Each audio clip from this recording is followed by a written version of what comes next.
shake things up for a little bit. Peter started. I know. He's the radical. He actually hovered over his Look at there. We're going to add on that agenda for the in there. Yeah, I mentioned that. Yes, I'm here. Yeah. All the way across. Yeah.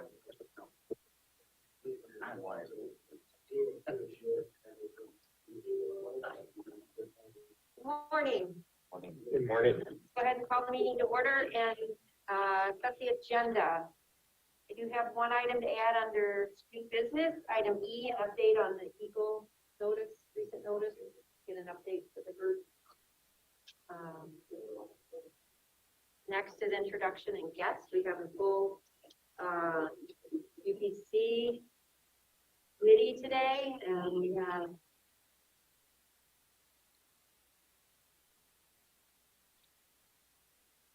several joining remotely.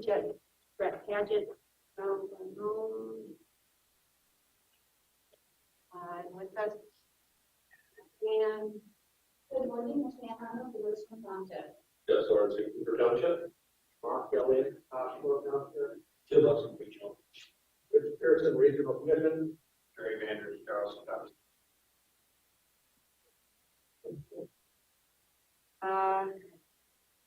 Next item is acceptance of the November 12th, 2022 draft minutes. I have one correction. Top of page 3, the nominated committee member for the affordability program, as I understood it, is myself, and that's Mr. Reed. So that correction needs to be made. So, okay, that's on page. Top of page 3. Top of page 3, instead of Member we should be member. Where it says we, page 3. Yep. Make it. second line, page 3 should be from. Yep. I would make a motion to accept with the amended or correction on the minutes. Support. There's a motion by John, support by Jim. Any further discussion? All those in favor? Aye. Opposed? Motion is carried. 7-0. Unfinished business, the water rate affordability report and follow-up. We have some comments from Stantec that were provided.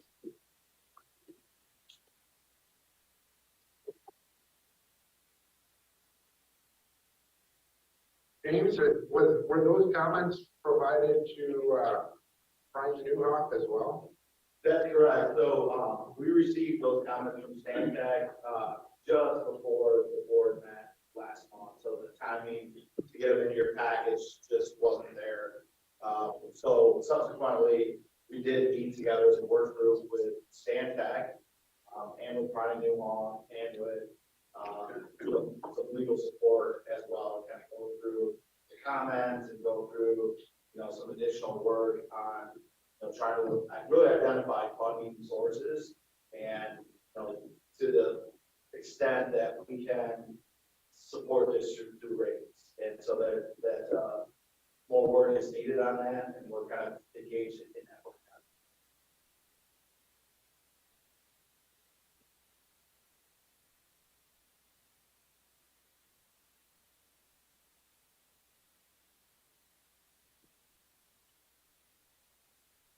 Yes. I briefly scanned through the town and studied them, but are there, and some of them seem really good comments, or anything fatal in there, or is it something you can work with? Well, I think it's something we can definitely work with. I think some of the challenges, really, kind of just summarizing over some of the legal opinion that was prepared and put in the original report was that through rates is a bit of a challenge. And, there's some ways to make that easier. One of those would be a vote of the people, and there's some other concepts put in there.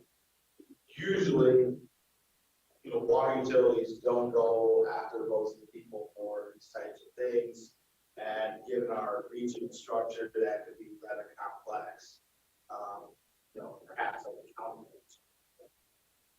Which also brings into the notion of, how you control a county voter and whether they can vote on that item because they may or may not have water. So it's really messy really quick. Another aspect or approach was to make a business case scenario or a business case model that demonstrates, given facts, that it would be a prudent business decision to have a water board program funded at the rate that we see supported. We think we can make that case.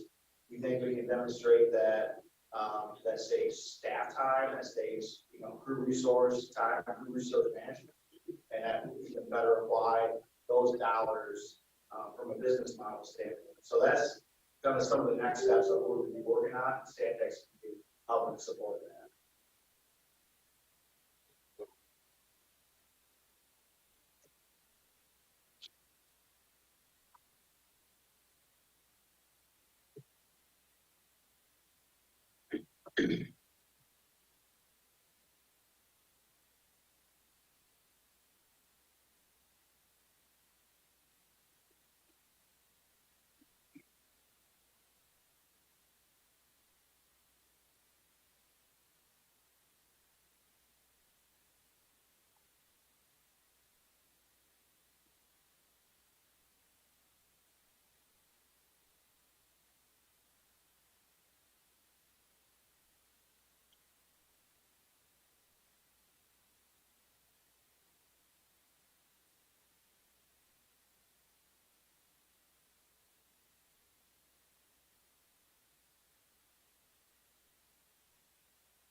Any other thoughts on this?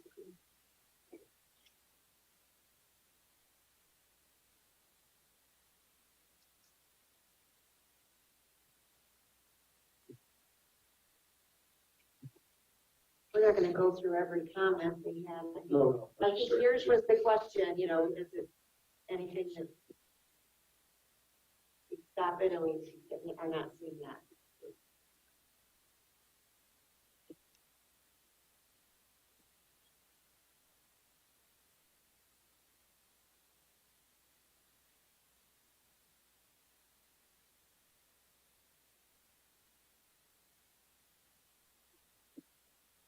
We're looking for a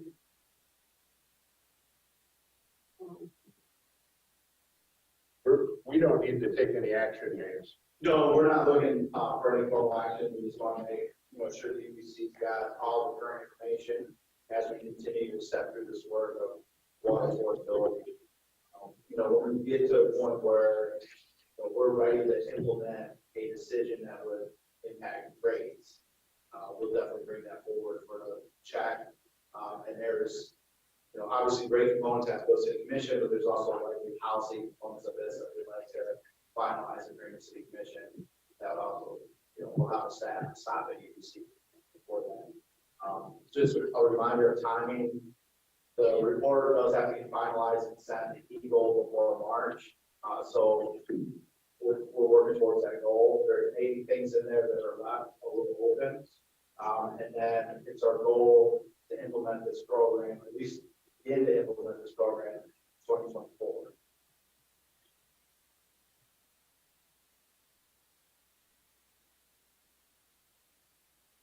Any other questions, or we'll continue on to the next item?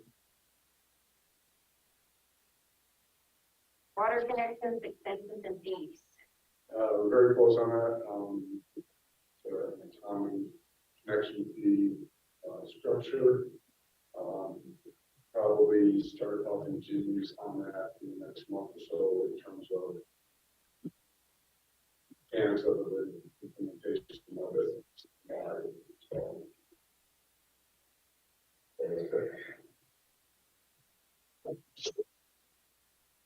And then ultimately that will come through. yeah. So,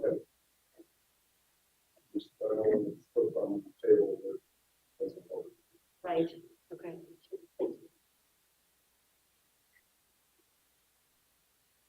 Okay, item 6C, the capital improvement program. That was in our packet.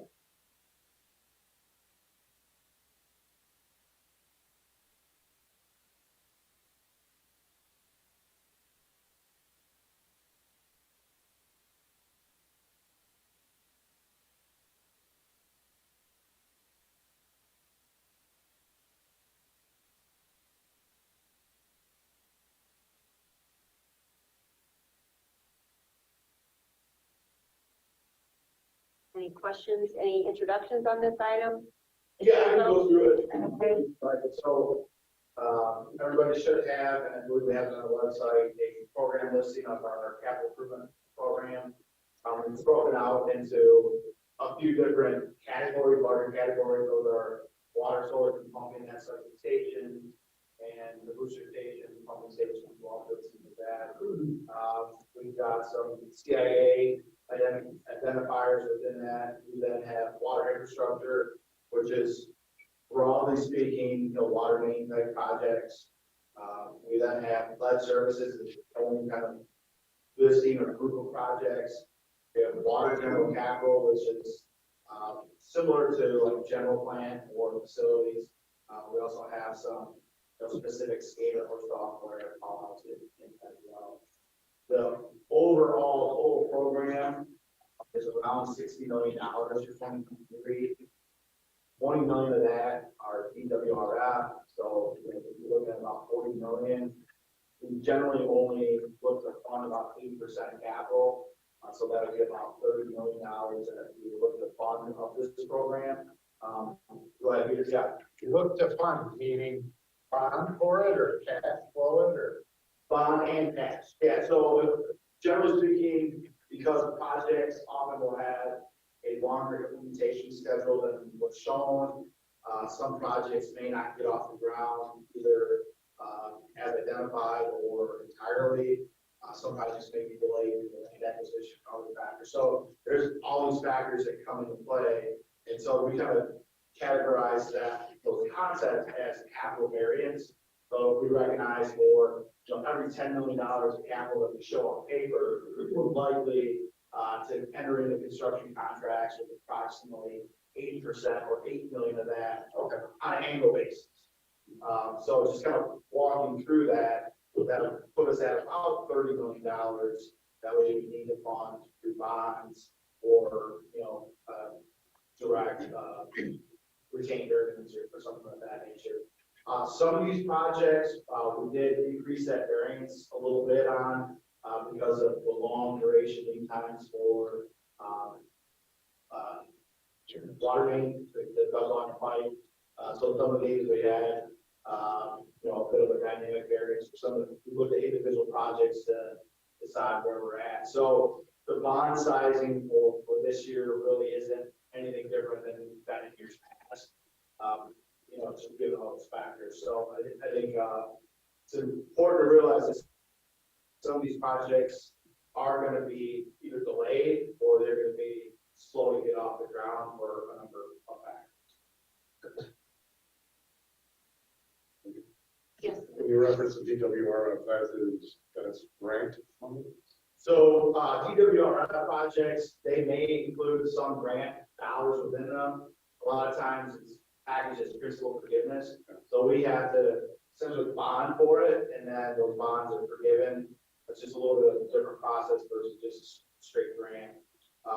This year's projects for fiscal year 23, all that $20 million shows DWRF, approximately 15 to 1 million have been announced for principal forgiveness. So that's essentially a $15 million grant that we are receiving, which that's a huge number. That's something to be really proud of, and that is competitive. So we are competing with every other community that's applying for projects in the state of Michigan. Many communities are facing the same lead service line replacement challenges that Kalamazoo. So that would have a pretty substantial impact on needed additional rate increases. going forward. Yeah, yeah, certainly. I mean, you take $15 million out of rate base for cable, that is very valuable. That's great.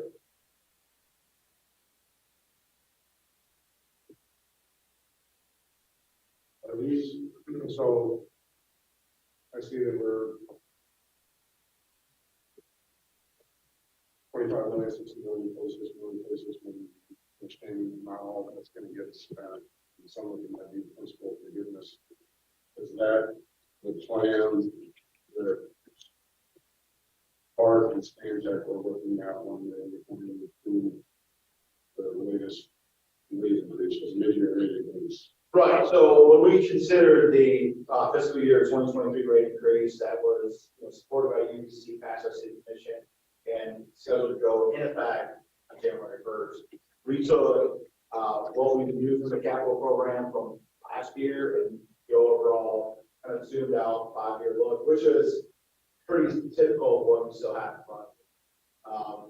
The 60 million that you see on paper here is a bit of a spike, but keep in mind, 15 of that is grant, and then kind of that discussion I had of how we fund capital would keep that in line with previous years. So there's nothing that we're seeing right now with the capital program that would, be materially different than some assumptions that we made back when we put the rate packages together.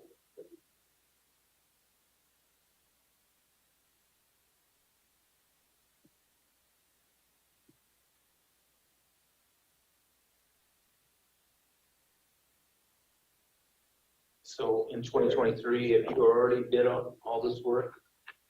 No. Those are budgets. The work for 2023, some of that is going to be, this is all essentially new projects. So a lot of this stuff will be bid out starting in January and in February. Some of this stuff, the big water main projects that are shown like White's Road, Ransom Road, Westnedge, those are all designed and in the process of getting bid out. They are not on the street right now. 33rd Street water main, that's an older project, but that has been bid out. So some of these, we'd almost have to go down the list and tell you what has been bid out, what hasn't been bid out, what's in design. But are you going to have trouble with contractors at all? They have a lot of work. Yeah. So that is, and that's part of why we're taking and we'll be funding, something south of 30, something closer to 25, recognizing that this is a lot of work. There is also supply chain challenges that we're facing. One of the things that we've done to combat that is we've taken all the water main, just the pipe, we pulled it out of all these projects, and we bid that out separately. So the city already bid out and awarded over 7.5 miles of water main, amounting to about $6 million of just pipe. And that is now, it's on order, and we've got our orders placed. We'll get it when we get it. So the advantage of that is that we don't have to wait for this project to go all the way through the bid cycle, which may put us in April or March or perhaps even May. We've already have those orders placed. So the goal here is that double iron pipe should show up on the job site, so to speak, when the rest of the contract is done working. We've been doing that with electrical equipment, and it's still extending out a year before you can get certain pieces of equipment. Is the lead service line, that's pretty much, you have some people and they know this is what you're going to be doing. That's not really a bid, you know what I mean? It's pretty much, this is what's going to happen, you think? Yeah, no, we still have to bid it out. It still goes through that process. There's also the fact that it's funded by Eagle. Eagle has certain standards that you got to meet. Cities, it's all met by city standards of purchasing, policy, bid, and everything else. There are one dominant contractor that does most of the lead services, but there are also, we got surprised last year where an out-of-state contractor came in, was actually able to be very competitive and took the contract. There's also a few other local contractors that are starting to show interest in it that have been submitting bids. Okay. So there remains competition on that work. But you're right, there is a strong local presence that is going to continue to. So that's really not gonna be delayed, that's gonna be happening pretty much. That should be, however, we ran into a problem in 2022 this year, getting what we call the brass fittings that kind of connect to the water main, to the copper pipe. There's about, I forget the number, there's a whole host of fittings, like corporation stock, valves, things like that, that are called brass. We get those from Ford Ironworks. They're a small foundry. They're pretty dominant in the U.S. So we actually got to a point where we could not get parts. And so April, May, and June, we installed zero lead service while we were waiting for parts. Luckily, our contractor placed a big enough order that when the order was finally fulfilled, they were able to go out and do work.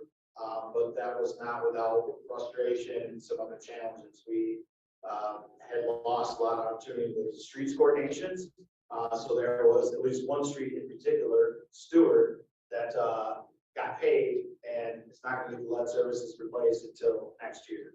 And there's some other acute challenges that we're seeing with these delays where we usually have a full construction season. We can coordinate in where we're doing all the work. If one element gets completely delayed all the way to the end, but we still have to do that work, then there is going to be some challenges with that. So we did experience that this last year. This project, we are pushing towards Q3. So we're going to implement and start the lead service line replacement job in the third quarter with the goal of procuring everything up front as soon as possible. Understand there's going to be some delays with that and that, to do the work. So we are still seeing those pinch points in the supply chain. And sometimes it surprises us on what materials are suddenly in the shortage, and just trying to continue to be flexible and still get this work done. With our programs.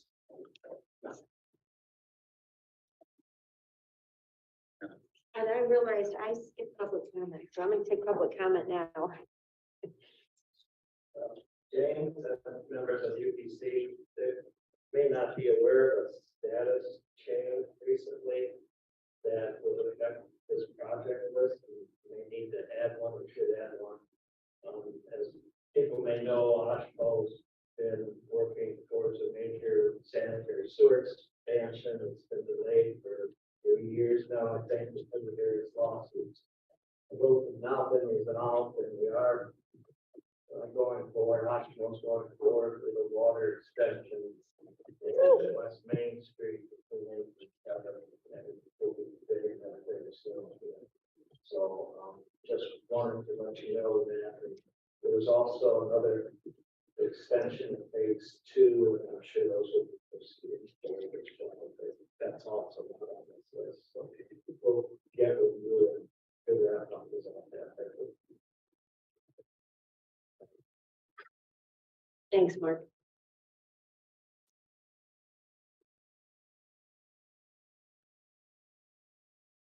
Any other public comment? With those expansions, they're within the contract. I think there is some criteria, right? As far as how do you recoup those costs, or who pays for it? That's exactly right. So it's something that folks need to discuss or consider going forward. Within the contract, there are some criteria about how do you recoup the costs of expansion. I think that's what you're doing, is expanding. It should probably be discussed. Okay. My favorite.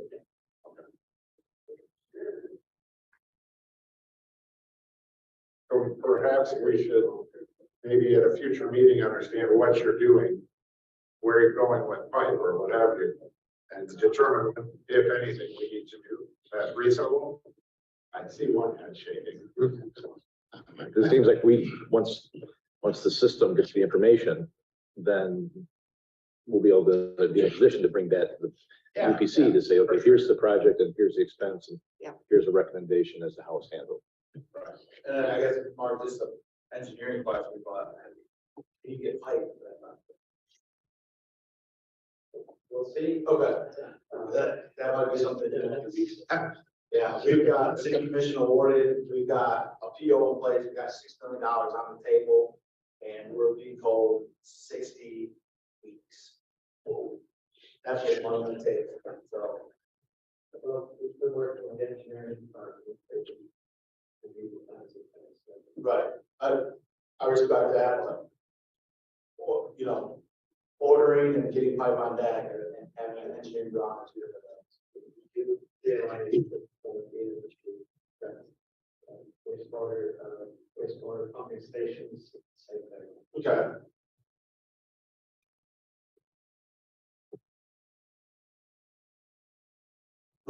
Okay, first, I want to thank Peter for breaking up our habitual seating arrangement. Someone had to do it. I was going to do it. A couple quick questions, James. It's just on the category of funded by contributions in aid of capital, Yeah, you know, and say Big Rock in particular. So what's the mechanics of how that works exactly? so contribution in aid is just our general speak for some other entity is providing funding source for that. And that could be a township themselves, it could be, a KO landfill group, the KLA, group providing funding for that. You know, could be some other stores. You know, we had an example a few years ago where, Cooper Township direct funded, about $5 million of water main improvements, so that was from the CIA. So the mechanism sort of varies over here. We can call it CIA contribution in aid. It's just another way to help pay for that. Yeah, that makes sense. And then on the lead service, so, you know, if we look at the whole spreadsheet we've got here, which gets to, you know, 95 million by the end of 2027. That by then will be our full contribution specifically related to lead service line replacement by the end of 27. So, as it's shown, the project is really like the encumbrance schedule. The projects will probably carry out through 2028 or 2029. But essentially, yes, sir, you're correct in that. That's the goal, is to have everything, you know, complete by that time. I mean, is that a full, are we done, or we got years and years to go? We should be, that should be pretty close to done. So just a overall status update, to date, as of November 30th, we've replaced 4,018 lead service lines in the system to date, kind of going all the way back. We started at about 10,000. So we have just under 6,000, you know, to go, and you know, these projects kind of move us along pretty quickly in that, because we're taking large neighborhood chunks to get that work done. We're on schedule to hit the halfway point, so we should hit 5,000 replacements sometime within 2024. Either beginning of 2024, if we're continuing to be aggressive, or if our schedule falters a little bit, it should be towards the end of 2024. But in 2024, we should be halfway done with all that service line replacement. This schedule that you have in front of you looks to continue that progress and complete everything as the mayor stated, and kind of towards the end of 2027, 2028 that we factor in construction. There's a few reasons for being that aggressive. One of those is that we're learning, Mr. Escamilla can attest to this, things are not going to get cheaper in the future. So if we continue to wait and push this out into 2037, where folks are not saving any money by doing it. So if we can get this work done now, then it's an advantage of us. The other aspect of that is that we're packaging these projects and going after, these are all programmed to be TWSR. We're packaging these programs together, applying for larger state and federal dollars. We don't do that for little itty bitty project areas. We're not going to package a big project and submit for state funding for 3 streets. It's just not working. We're going to package these as large projects and do them together. Another aspect, for perhaps more technical in nature and related to public health, is that in 2025, the action level for lead drops from 15, where it is now, to 12. And if you look at Kalamazoo's history, we've had several years where we're at 12 or above. We need to get the lead out now before we get to 12, because if we get to 12, Kalamazoo will be in a lead action level C. It will be a lead action level C, which that's our goal not to be. And, you know, there's many things we're doing on the treatment side, we're enhancing treatment at our stations, we're implementing osmosis corrosion control, but the only way to get rid of lead is you gotta get the lead out of the ground. Okay? Focusing.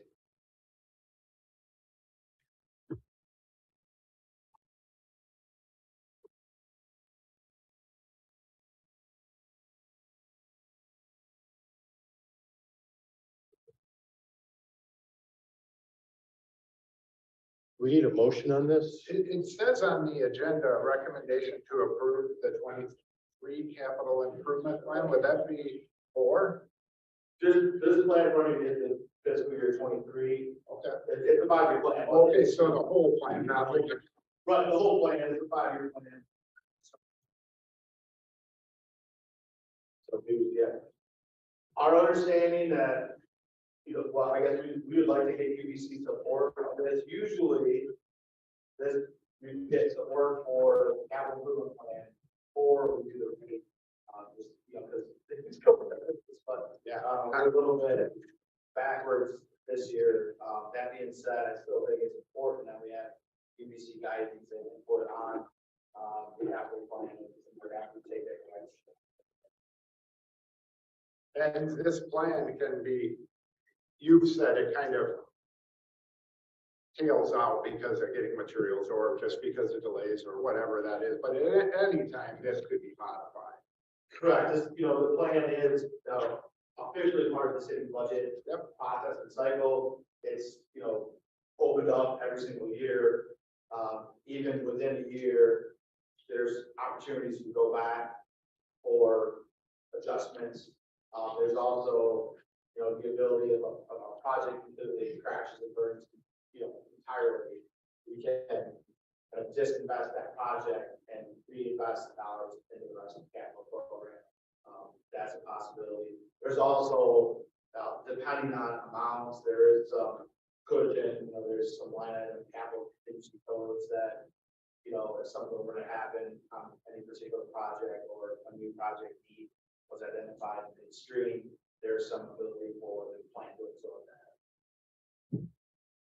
Well, for purposes of discussion, which we've already been engaging in anyway, I was gonna say I'll make a motion to approve this. And then we can have a period of discussion about specifics on this. And would we then also ask for public comment prior to actually taking a vote? Or what would be our protocol on that? Yeah, we haven't really established that. I mean, I'm used to every item we ask for public comment. Yeah, Often it's before a motion, but yes. Exactly. So you would want support for that, and then we would have our discussion. Sure. I would support approval of the plan. so that was a motion. Motion is support. Okay. So we have a motion and support for a recommendation to approve the fiscal year 2023 capital improvement plan. Is that correct? Yes. Okay.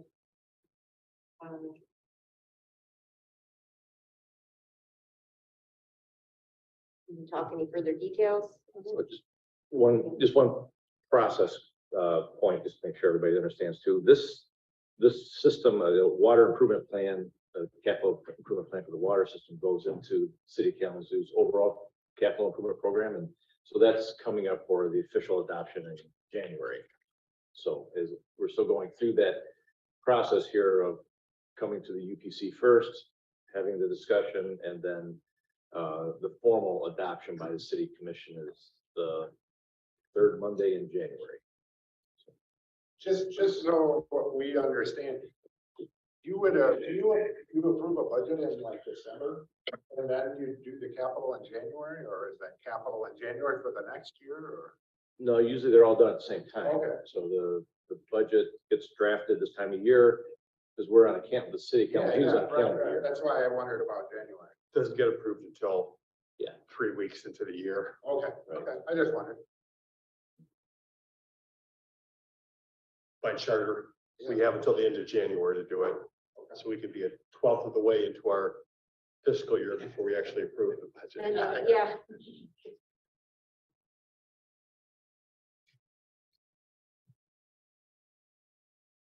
James, could you just explain a little what the general capital is, the water general? There's just, it's not huge numbers, but like 2.5 million for general capital program, and then the antenna tower. I was just curious. Yeah, so the general capital is kind of, for the council room, that's like general plan. So it's things that are, maybe not one particular asset that's doing something or making, it's not one widget that's making something. It's kind of the overall, all support of all the assets. It's also where we put a lot of facilities improvements, things like you see a roof replacement on there. That could go up into some of the other project areas, but if you look at the pumping and station improvements, those are all specific to a process more or less. So we broke this one out and show that as general capital because it's more like a facilities upkeep. We also have so 2 road replacements, the water general capital program, which is just a line item for facilities items, and then the mobile SCADA antenna tower. That's just going to be, so that's the mobile items that are at stations themselves, and that's just for one year we'll get that wrapped up. They beam to the bigger SCADA. So if you may have, some of you may have seen, I don't know if Jerry's aware of it, but we're putting a tower on his township property there, but we call it kind of like SCADA backbone. It's on most water towers, and sometimes it's a tower that sits by itself, and they're 80 to 100 foot towers. They're kind of beaming all that SCADA information back to our treatment facility in Harrison. We then have smaller stations or stations that are in other areas that have to beam their signal to one of those towers. And then, so that's kind of what that project would do, is just support that, continued network of SCADA. And Lucity, will you explain what that is? I've experienced it, Yeah. but I'm not sure if anyone else would. Yeah, so Lucity, that's our that's essentially a computerized asset management software system. So work orders and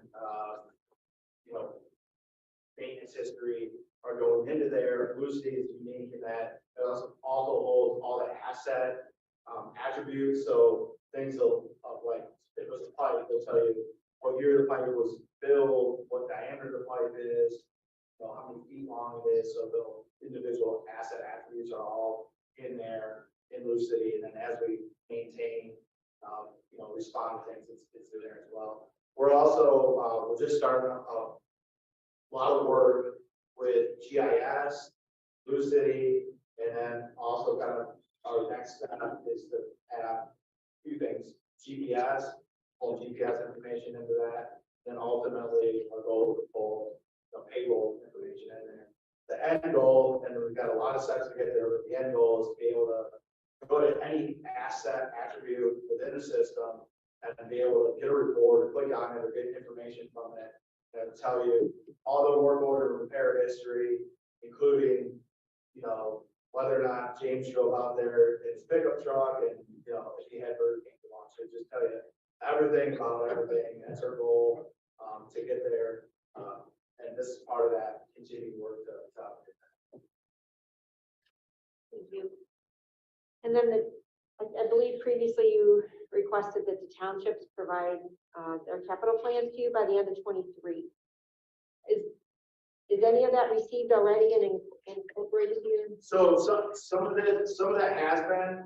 There's some. I know we've got a lot of stuff for Comstock Township that we're working through. We've got some items that we're aware of some of the other townships, and even like Abbey Farms, that was an upsizing project that's in here as well. But that work is continuous, and we're also looking at larger long-range plans, that would tie in with the township master plans that I think Mr. Weed's working on with his engineering team. So as we get that information, we'll be putting that into the capital program as well.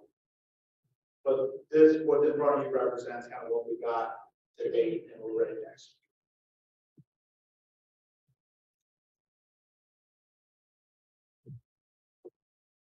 Yes. Just one little question, James, about details. So as far as the operating that ends up in capital, which is the last category, right? You call it operating. Yes, yep. And some, of course, operating, is often, it's an expense item often. So what portion of the operating ends up in capital? How does that? Okay, so this is very small detail, but it's still showing $1.5 million. These are our 979 codes. And 979 codes are kind of, it's kind of like the wild card dealer's choice on, you need to make the purchase, you make the purchase, and then at the end of the year, the accountants are gonna look at that, and they're gonna either expense it, they're gonna push it off over the O&M side, or they're gonna take them and they're gonna capitalize them together as a group. The 1.5 million that's shown water distribution, that's for meters, water meters. So these are some, getting folks that participate in some of our technical work group. There are some arguments that have been made to say like, hey James, the water meter, that's like $200 a piece. Why do we capitalize on that? Right. Well, if we look at 42,000 water meters at $200 a piece, plus, $1,500 for install, the number gets pretty big. Right. And the point to capitalize becomes, pretty clear. So that's something that may not be apparent when we're buying one meter, but maybe more apparent when we're buying a lot of meters, and it may be taken into consideration when we're looking across the entire department. Other things that are commonly purchased within these 979 codes are tools, intermediate equipment, things like a $12,000 machine or something like that. Vehicles may often be looked at. And so we code it with 979, make the purchase, and at the end of the year, the accounts are going to look at it. James, that really wasn't anything, expense that, or we think we're going to hold on to this and we've been buying a lot of it. And Peter knows with infrastructure, the threshold on capitalization, any amount, we capitalize $1 if it's infrastructure. But there is some opinion in schools of thought on how that's best done. I'll leave that to Peter, but that's just some history behind what's happened in those codes.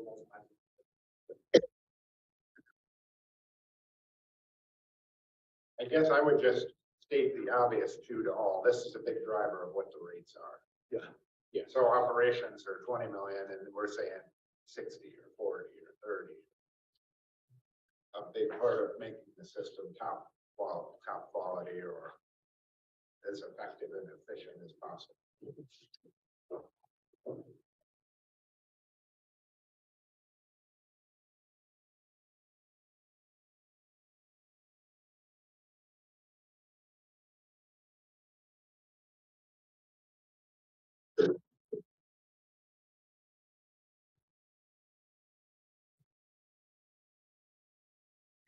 There's public comment. Yes.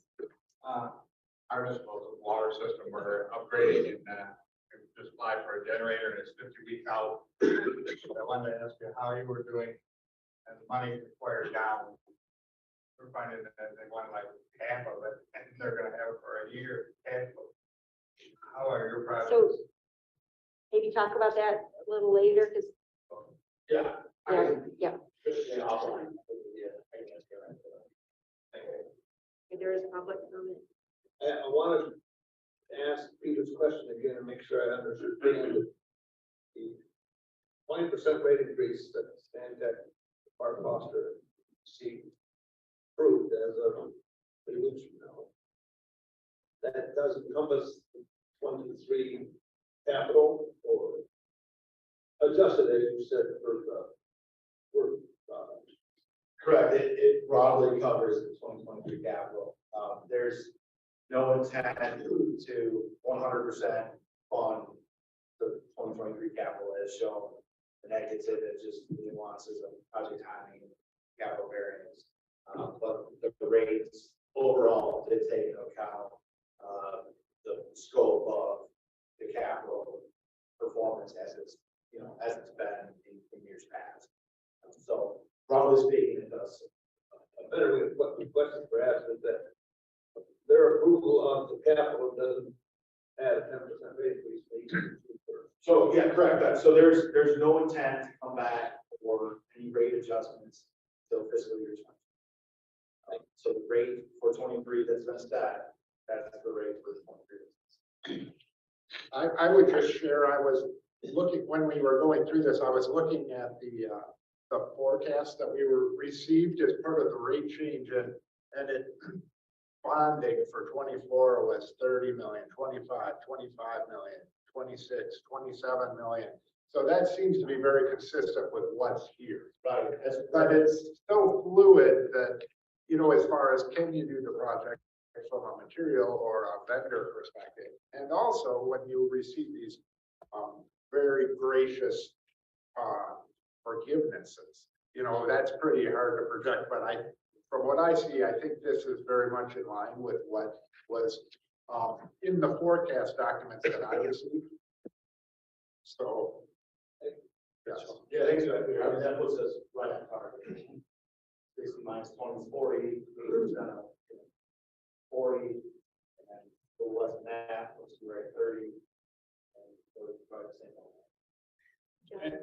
Yeah, point of clarification, I believe Mr. Baker addressed it a little bit earlier. It is, while the approved rate increase of 20% followed by the capital after the fact, put us doing this a little bit backwards this time, but we're also approving concept a 5-year plan, which will help with rate setting next year. So yes, we probably should have, from a standpoint of how to do business, approved capital first and then set the 20% rate. We're still in this, how does this all fit together for our business, plus keeping the city on track to meet their annual budgets, presentations they need to make to council and things of that nature. So, the concept is not only 23, but all the way to 27, which next October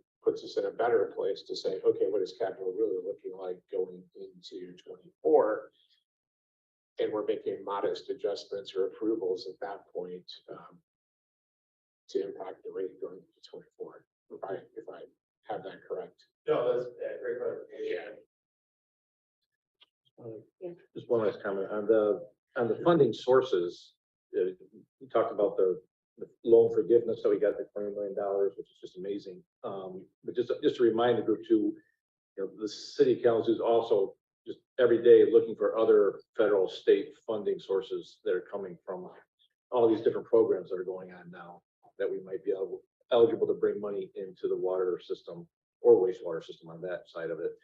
So we're still pursuing those beyond the DWRF. And the example is the $1 million earmark we got from Representative Upton to add toward the lead line program.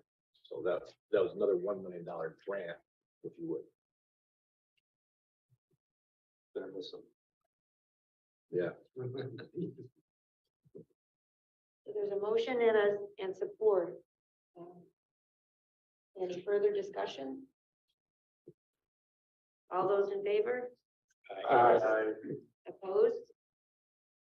Motion carries 7-0. Item D, status of rate consultant pre-approval, is that completed? I believe that's completed. From everything that I've seen, Mr. Boatman should have everything he needs. The next step, if you can see your request, then Mr. Boatman can be put in action. So he's, as far as we can see, ready. Maybe just want to verify with Mr. Boatman, so he's telling me the same thing, but we believe everything. Okay, so we can take that off the agenda next time. I Yes. think. Okay.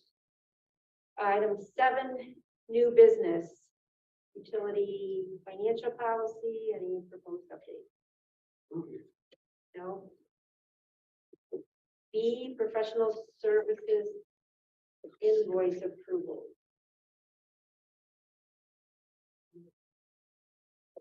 I move approval of invoice in the amount of $630 from Bison Associates. Approval of payment. Or There's a motion by David, support by Tom, to approve the vice invoice. All those in favor, opposed, and one abstention. That motion carries 6-0 and one abstention. Okay, I move approval of payment of Prime and New invoice for the amount of $427.20. I'll support that. motion by David, support by John, to approve the Trina Newhoff invoice.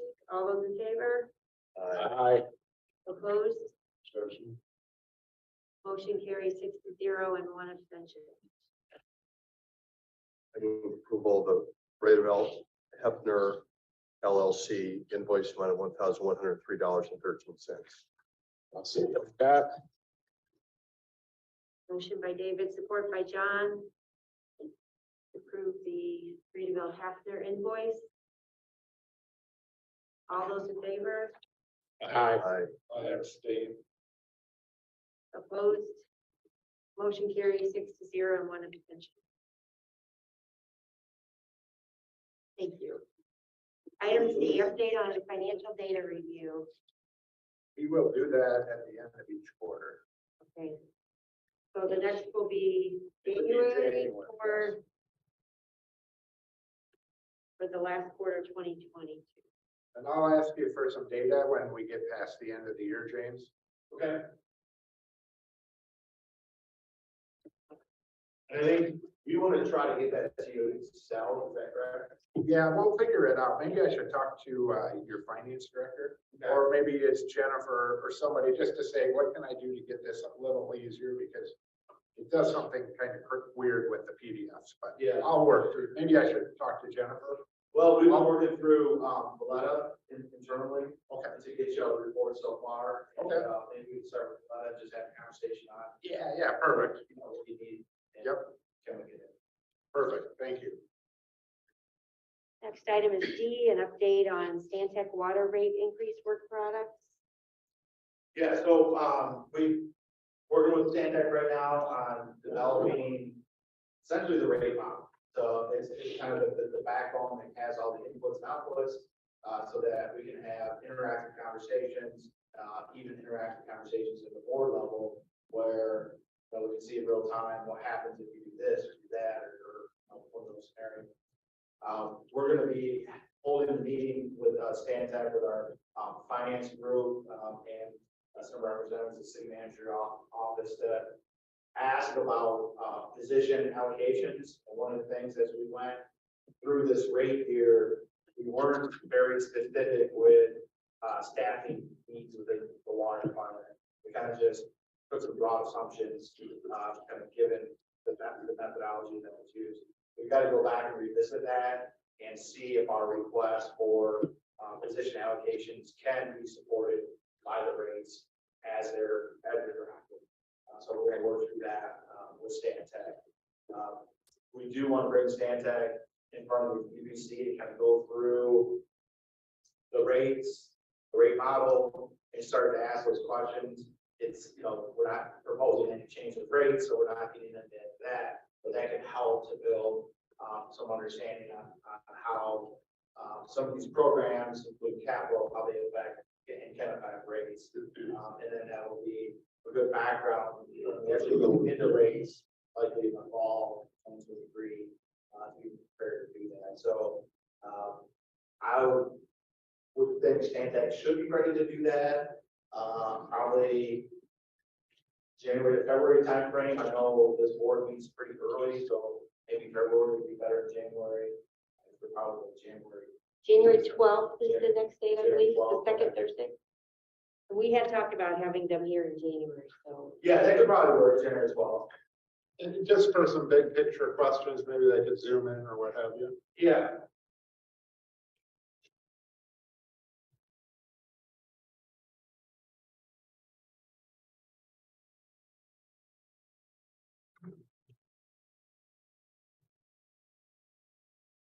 Any other questions on that?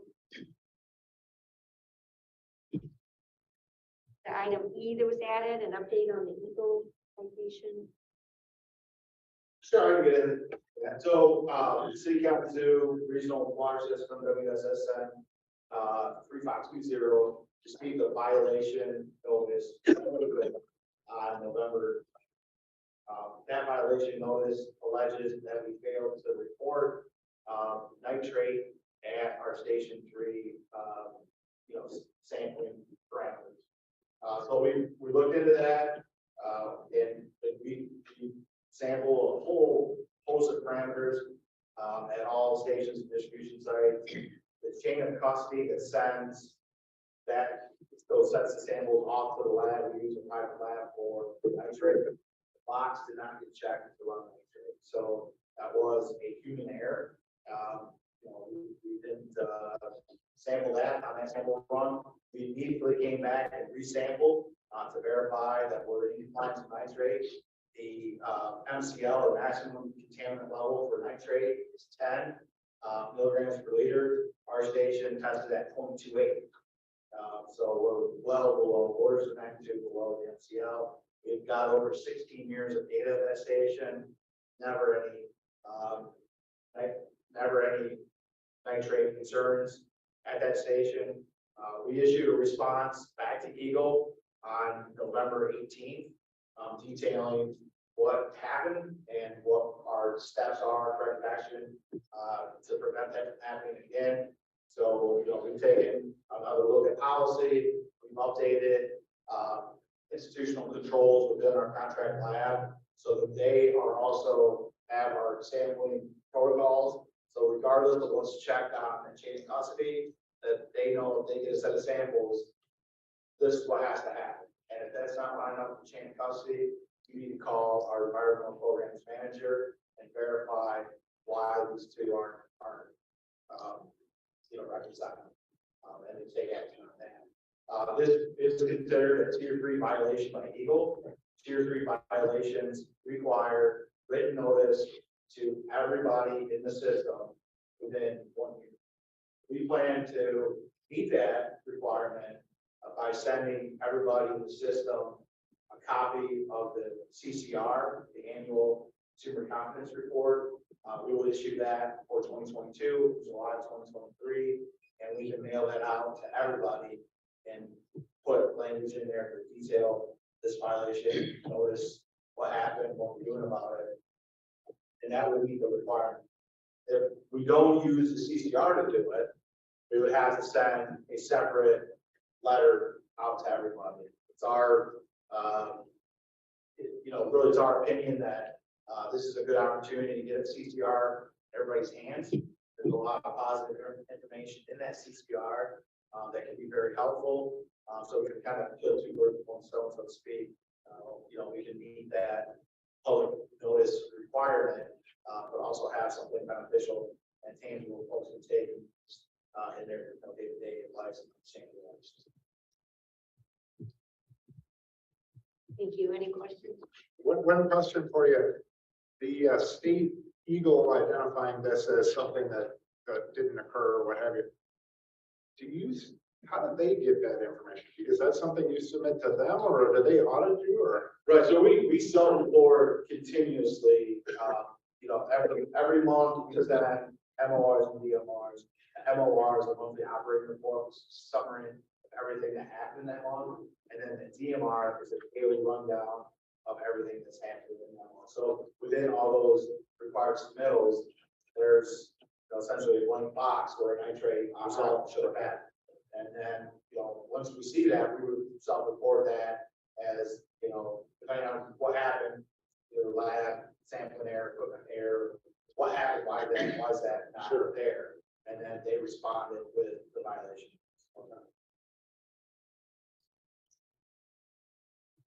Even though it was a minor oversight, they still make you jump through hoops. Yeah, unfortunately, depending on how you look at it. There was a time when there was some discretion amongst agencies, and there was some reasonableness applied to, hey, what is this? What's your 16-year history of, never even hardly attacked on nitrate? one sample was a 0.28, the NCL's 10.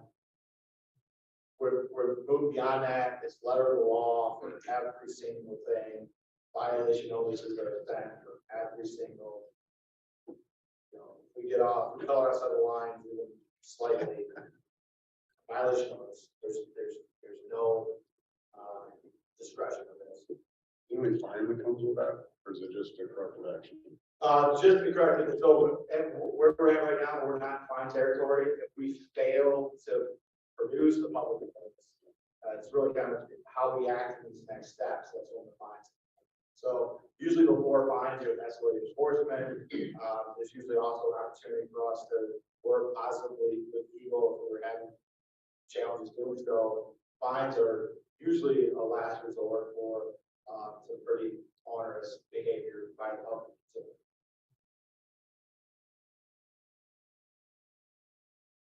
Thank you. We're on to item 8, committee member, alternate attendee guest comments. I'm going to start. Dan. So I would just like to say how much I appreciate the information that was presented today. As an elected local official, I don't have an engineering background. I don't have a water license. So to hear everything that this entire group is doing and what the city is doing, it's nice to have these updates so we don't assume what isn't happening and we know what is happening. So when we get questioned by our residents, I feel comfortable and say, this is what is being done to protect your water so that it is safe. So I just can't say thank you enough, and I appreciate everything that everyone is doing. Thank you. Ditto. Merry Christmas, happy holidays there. Thank you. Merry Christmas. Thank you. Ditto the same comment. Well, nice to see it working the way it was envisioned, even better than it was envisioned. Gary. My question real fast is down payments. If I was buying a generator, it's over 5 weeks. And now they want to have downs to carry it for such a long period of time. They're making like bands. How do you do your CCI projects? How much? So that's pretty typical with larger equipment purchases and plant purchases. Usually we see that like the wastewater treatment plant. We're buying millions of dollars of percentages or something like that. A lot of times those companies, we usually go direct to the manufacturer and we'll provide, depending on how the contract's written, we'll provide up to so much for materials stored on site or up to so much for procurement, usually half or whatever it is for procurement. That's pretty typical, because, on the supply chain side, pump manufacturers, blood equipment manufacturers, generator manufacturers, they're trying to get materials, they're trying to get engines, generators, enclosures, fuel tanks, they're going to put that all together. And so they've got to have cash flow and expenditure to get that coming. But the supply chain is so spread out like it is right now, everybody's kind of stuck on an island. And when you're stuck on that island for 60 or 90 days, you've got to be able to operate. So that's where those cash flow issues are coming. But overall, I'll say that's typical of what we're seeing across the industry. Thank you. Thank you. Merry Christmas. Any other comment from those online? Brett?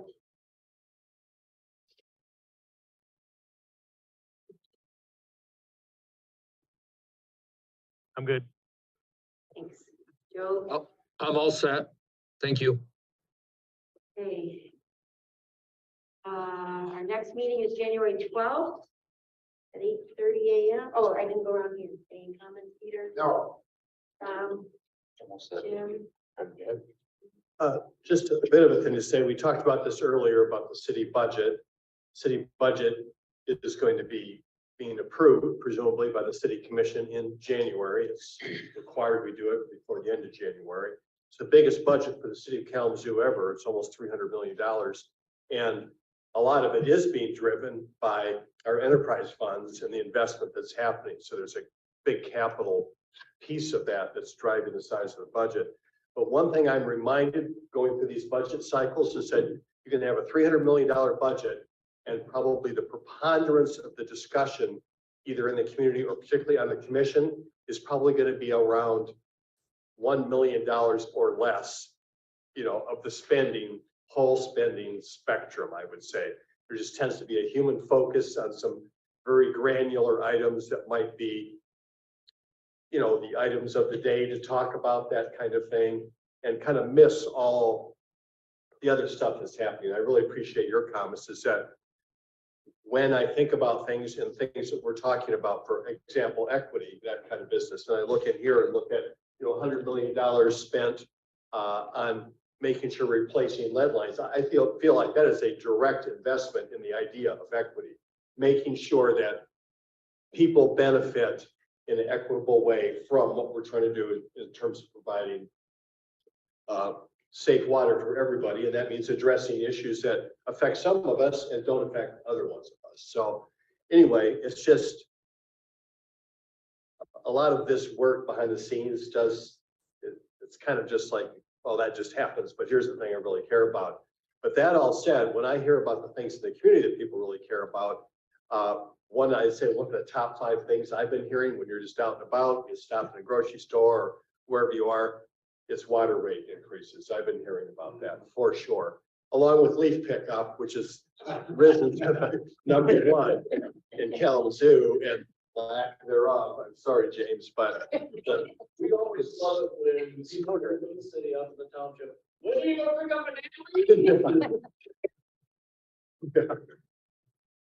luckily got a big snow dump on top of that whole process here. But so anyway, that said, I just think we're going to have to be cognizant of the narrative about this, because it has now got to the point. I think it was just one of those things that's sort of like just a small bill. It kind of went through, and now that the numbers are going up, people are recognizing that and have some concerns. So I don't know what our ongoing narrative and communication is going to be around that, but obviously we've got 23 set, but it's just going to be something we're going to keep hearing about it. Well, I just want to say, I echo what Rich said to that. This has been a really good year, I believe, with the Utility Policy Committee. This is something new for the region. I think the intention here was let's all talk about these issues together and let's all share the information as the bottom line. And I think I not speaking for James directly, but just for the city staff, that this has been helpful, and it continues to be helpful. So I just want to thank the Utility Policy Committee, everybody else who's been chiming in, and I think overall we're making good decisions, hard decisions, like the mayor just said, but ones that are necessary, and we're making those decisions together. So I know this takes a lot of everybody's time, so thank you, everybody. Okay. I want to thank everyone, and especially James, for all the information today. Appreciate it. Wish everyone a good holiday. So we've exhausted the agenda and we are adjourned. Read this.